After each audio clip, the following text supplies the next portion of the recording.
I have been a classroom teacher and a teacher, educator, and research in China and in the United States. So we're going to jump right in. So I know you've done this work across the USA, you've done it across China.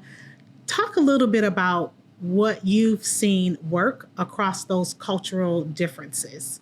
Let me share an example. Several years ago, I took a group of Chinese preschool teachers to come to a toddler classroom in our CPS, Child Development and Family Center. Okay. I remember it was outdoor time. So teacher asked our children to put their shoes on so they could go out. And the group of visitors right away noticed something. And the little boy did not put the shoes on the right foot. Mm-hmm. American teacher didn't see, nor did she do anything. So, and during reflection time, and Chinese teacher asked, their first concern was safety. Safety. For Chinese teacher, what they need to do is step in, correct it, protect the child. Yeah. So when they asked American teacher, her explanation was, I actually noticed that, but I did not intervene because in my mind at that moment, the more important thing is child's confidence, self-esteem, and the pride. That seems matter more than correcting the right shoe.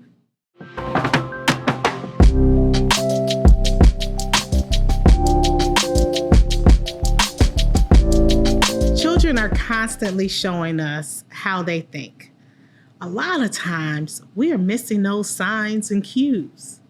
And so today we're joined by Dr. Jie-Qi, who is a renowned expert known all across the world.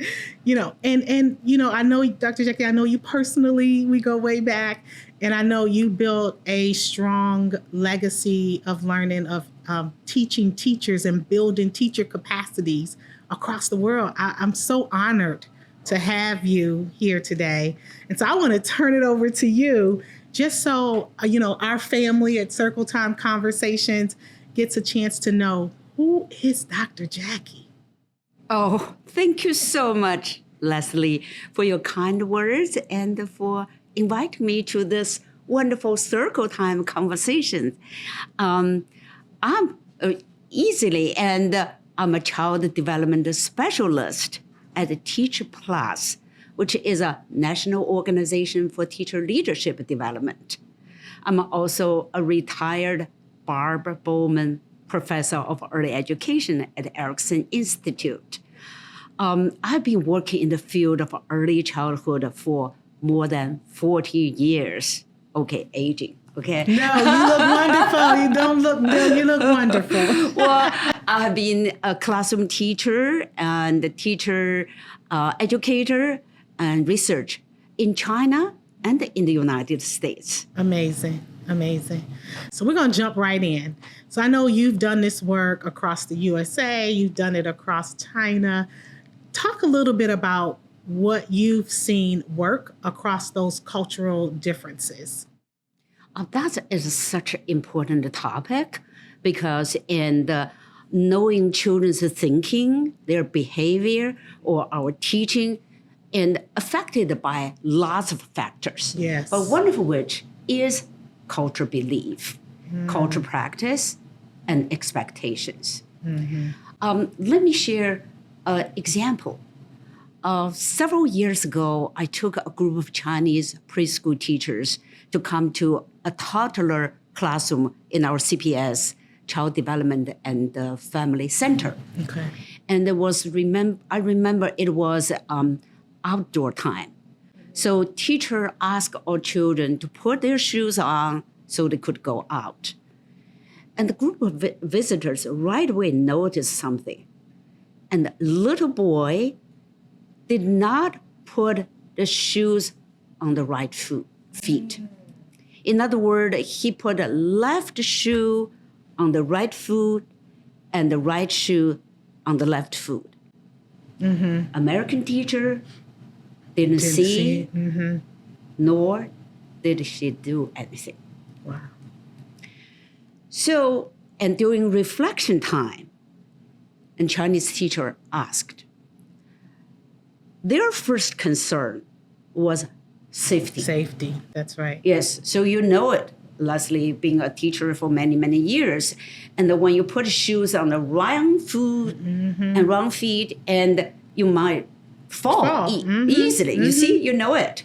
Okay, so for Chinese teacher, what they need to do is step in, correct it, protect the child. Yeah. So when they asked American teacher, her explanation was, I actually noticed that. But this child is developing eye-hand coordination skills and really, self-helping skills as too. So at this moment, when he was outside, I did pay attention to his behavior and just try to make sure he was safe. But I did not intervene because in my mind at that moment, the more important thing is child's confidence, self-esteem, and the pride. That seems matter more than correcting the right shoe. Wow. So then this led to more discussion about what is self-esteem, how we build self-esteem. So this example just shows that we observe behavior. Even we observe the same behavior, our interpretation can be quite different. Yeah. That lead to different teaching decisions. Yeah. One of the factors of really shaped our interpretation is our cultural belief, our cultural expectations. Well, it's hard to know all the cultures, for sure, right? But if we really just know one particular system without to think about the multiple perspectives, particular, and when that different perspective is not in line with our dominant norm, we might miss some children's thinking. Let me give you another very cute example. Okay. One of my friends asked a 4-year-old girl who just immigrated from Latin America. So she asked this girl, how do you like your teacher, your new teacher in the class, in American classroom? This girl said, oh, she's very nice in Spanish. She's very nice, but she doesn't know much. So surprised, my friend asked, how come? Right. Can you say a little more? So this child said Spanish. Our teacher kept asking us, what is this? What is this? What color is this? How many are here? How many are here? You see, for this child, the cultural experience is that if you know something, you don't keep asking. Right. You say it. You see it. Exactly. Okay. Why you keep asking the same thing to us? So, and I think what this says that if we really have multiple perspective for children, if we don't know it, ask. Okay. Yes. But if we have a multiple understanding of children, and we tend to ask more, our question will be more responsive and more meaningful. There's no single way or universal way to support children's thinking. But the more we know where children come from, their cultural, family, community background, the more we can respect their thinking. In fact, expecting our perspective will make us more responsive, respectful, and equitable educator. And that's why it's so important for teachers to expand their knowledge about the children and the different cultures that they have in their classroom so that they can build upon that learning for students. I want to ask you something. So I know we talked about cultural awareness and importance that it plays in the classroom, but I want to go to play a little bit because I know that's one of the big things that we're working on within the district, this play-based learning, because right now, sometimes it's pit against rigor, right? As if you can't have both. Yeah. And so on the topic of play, when we talk about play-based learning, what kind of mathematical or cognitive thinking is happening right in front of adults that often go unnoticed? Such a good question, Leslie. You see, and in play,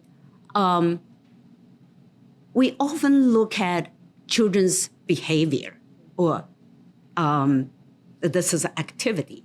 But in fact, play, learning, thinking really goes hand in hand. They're really good friends and they shake hands all the time. Yes. Let me just give you quickly 2 examples. One was like, we all know children love to play in the sand table or water table. And in the sand table, child might just pour and sand it from one container to the other and say, oh, this holds more. And which one has more? Yeah. Okay. On the surface, child is just have a good time. But this is lots of mathematical thinking involved.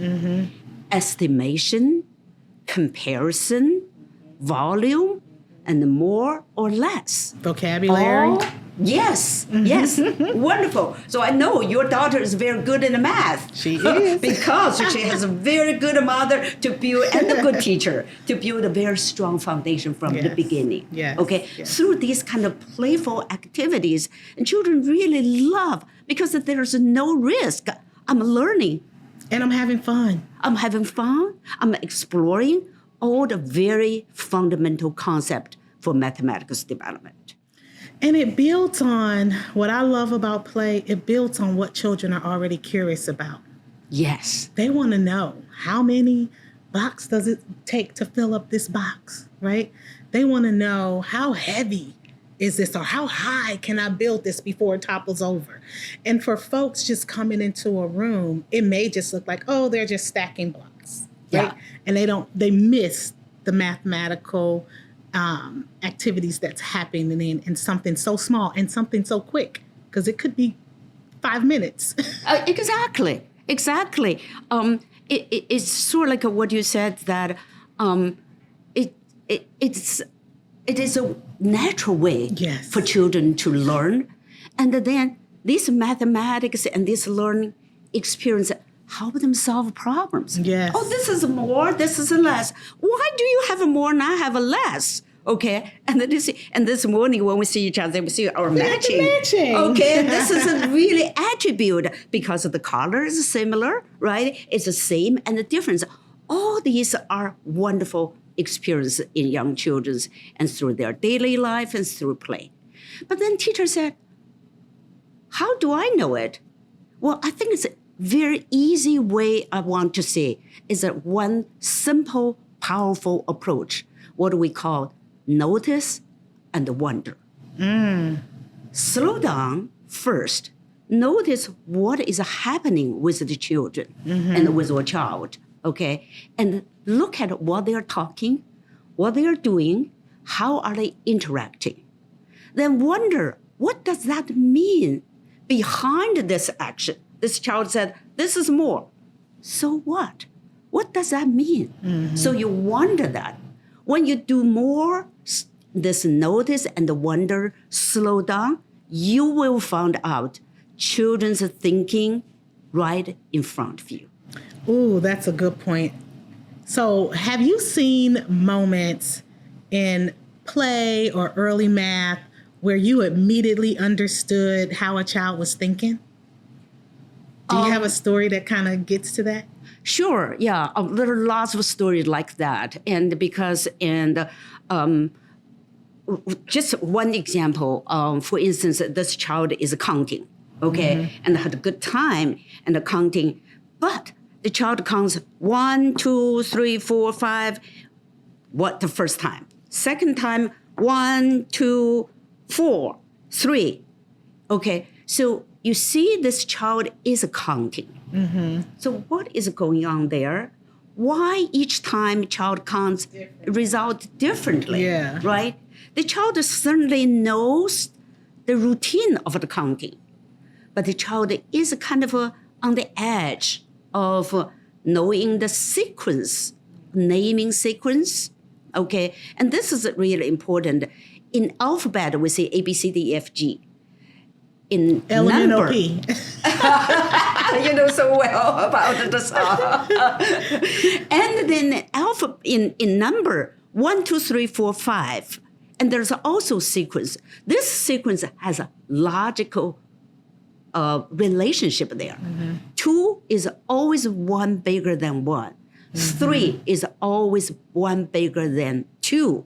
So you cannot just say 1, 3, 2, 4, 6. Okay, this sequence cannot be in the just skip.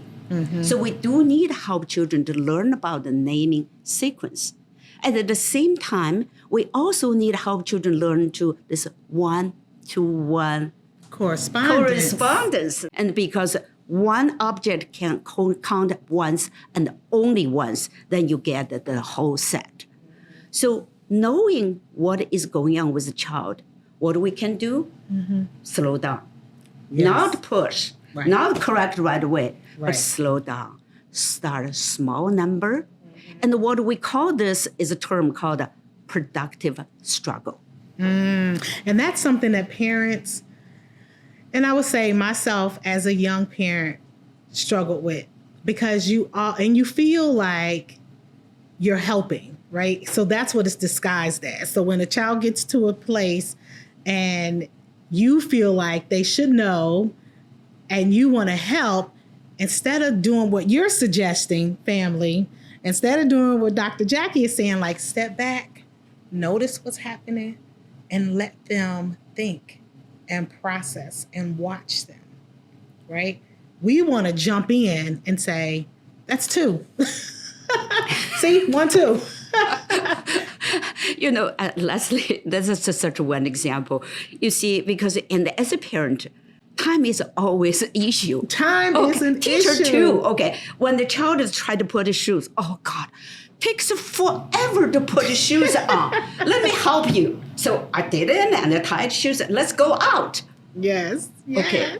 Did the child learn? No. No.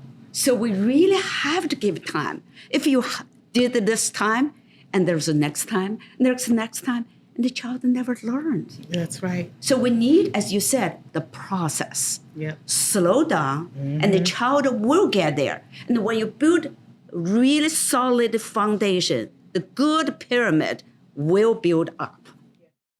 And, that's so important. And family, I really want you to pay attention to what Dr. Jie-Qi just said. I know it's time consuming. I know that we have places to go and things to do, but it's really in the best interest of your child to feel that independence, to feel that confidence, and also to see that I don't have to have it right the first time, that I can continue to try and build on my experiences and learn over time.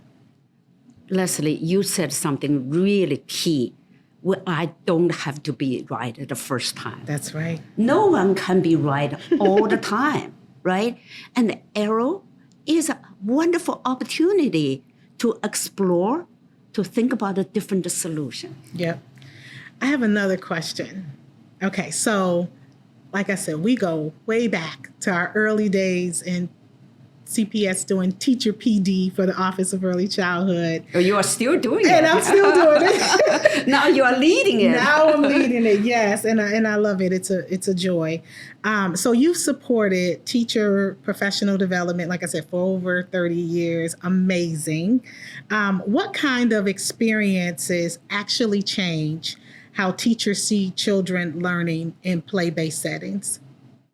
Thank you for the question. You ask such good questions. Okay, that's right. And over 30, almost 40 years of teacher professional development, I came out one simple yet very difficult to do what is a principle. Effective professional development. 2 words: practice-based, Yes. evidence-based, or practice-focused, evidence-based. In other words, the PD must focus on the practice and the grounded classroom evidence. Let me give you an example. At the moment, my colleague and I working at the Teach Plus with large group of kindergarten teachers across the Illinois. Okay. At the heart of this professional development is the introduction and implication of what's so-called instructional routines, which are repeatable, simple teaching practice that are playful and emphasize academic rigor and big ideas in different domains. Let me give you an example of what that instructional routine is. In mathematics, for instance, one of the instructional routines is called counting collections. Simple. Children are asked to count a collection of objects. The second component, they needed to make a written representation of how many they counted and how they counted. Okay. So when teachers learn about this instruction routine, they go to their practice right away to work a group of children, ask them to do this particular routine. Count object. Oh, Miss Jie-Qi is not very organized. Look, I have so many stuffs in my classroom. Kids, can you help me to count? You counted the crayons. How about you count this bears? Children love to help their teachers. Oh, they love it. So it's a playful activities. But you know what? Next day, and Miss Jie-Qi is kind of sometimes forgetful. And next day when I come back, I need to know exactly how many there are. So you need to have a written down document for Miss Jie-Qi. But it is this representation, evidence. So practice, teacher practice, the counting collection with children, and there's evidence what children learn, what children's thinking. For instance, we know young children love use color because it's so obvious and visual. So they use this to group their their objects. But is color really supportive or hinder children's number sense? Because after all, we know counting number has nothing to do with color. It doesn't matter what the color is, and the 5 is a 5, right? So when a child use color to group object, does that help the child's counting? Or it depends. Or another child said, I have a 7 object, and the child recorded numerals 1, 2, 3, 4, 5, 6, 7. So what does that 7 means? Does that means the whole set is 7, that number 7, the numeral 7? Or just this particular number 7 item? So this is the evidence for you as a teacher to have a conference with the children, learn more about their thinking. So this kind of a professional development focus on the practice and based on the evidence really help teacher to see and playful learning situation really can spark lots of learning from children and spark your own curiosity about the children's thinking. I love that approach, and I love that it's something that teachers can learn and then go back and do in the classroom and see the evidence of right away. Because so often you go to a PD, you learn about it, and then so much stuff happens before you get back to the classroom to be able to implement. This approach allows you to build on and even support teachers. So it's almost like a mini coaching too, because when they come back, they can say, oh, X amount of students were able to do this, but there was this one child that did this. And I'm grappling with what to do next, maybe. And that could be something that they pose to the group and come back and get some support around. That's why I love this opportunity. You see, Leslie, that's the expert opinion. Thank you. You are absolutely right. And when I have students and work samples, and even more so is that if I have a colleague like a wonderful Leslie, let's look at, Leslie, I'm not quite sure what is happening. Why your kids doing this, my kids not? It really stimulated my thinking. Yes. It is not just say, Jie-Qi, oh, you are not a very good teacher. Right. But we look at the children's work together to reflect my teaching and my instruction approach. Yeah, I love it. And I do want to take a moment right now, since we are talking about math, and just to say on record that, you facilitated the Erickson Early Math Project to our early childhood teachers many, many years ago when my daughter was a recipient of the teaching in her pre-K classroom. And I want to just say she loves math to this day. She'll be turning 17 and she's thinking about going into engineering. She loves to build and put things together and do web design. And I think it's all because of the work you did with those teachers that many years ago. So I want to take this opportunity just to give you your flowers on camera and just to say, as a parent and even as an educator, that I'm so grateful for the wonderful work that you're doing, instilling the importance of building teacher capacity to enhance student learning across the district. And we're grateful in CPS to be able to benefit from that. Well, thank you so much, Leslie. That was the best gift I received and so far this year. And it really warmed my heart and made my day. Make my day. All right, our last question, and I can't believe we're at the last question, but our last question is for parents listening. So, we got a lot of parents listening. What are some strong signs of learning and thinking they should feel proud of that may not seem academic at all to them? Yeah, well, first, I think, and the one thing I would like parents to know or ask, what is academic? That's a good question. Academic, I think, including... It gets a bad rap, I think, sometimes. Yes, it sometimes. And because we think about academic more in terms of what to learn. For instance, alphabet and numbers, math, reading, writing, all those things. Those are important. But equally important, if not more so, is how to learn. We call it approaches to learning or learning approaches, including persistence, attention, asking good questions, curiosity, critical thinking, and particularly today in our society, AI is everywhere. Yes. How do you engage your critical thinking skills to really evaluate whether this is a valid, valuable, or is some kind of a misinformation, right?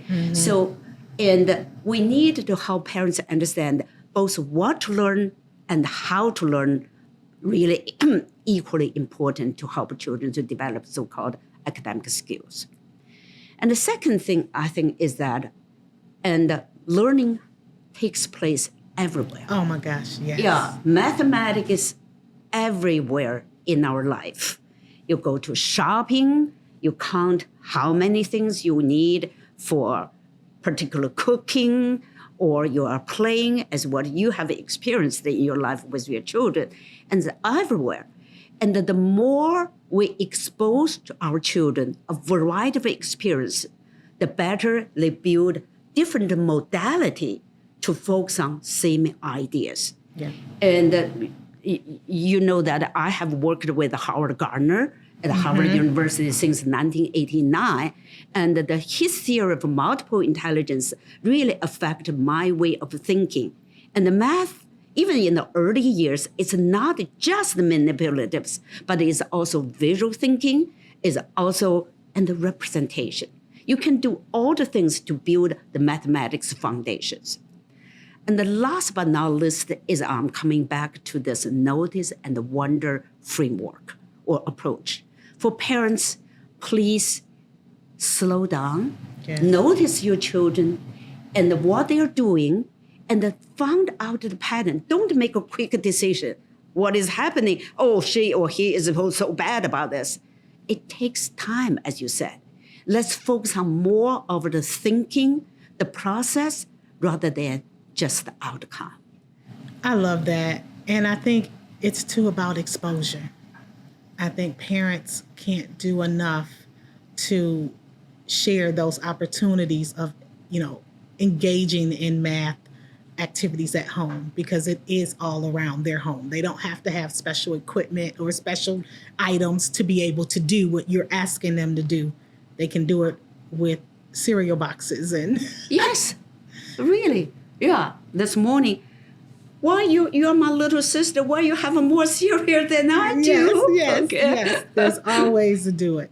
And so, Dr. Jie-Qi, before we go, I just want to just highlight, it's hard work to build out play-based learning environments in classrooms, because it's not just about, let me just open my room up and let them go play.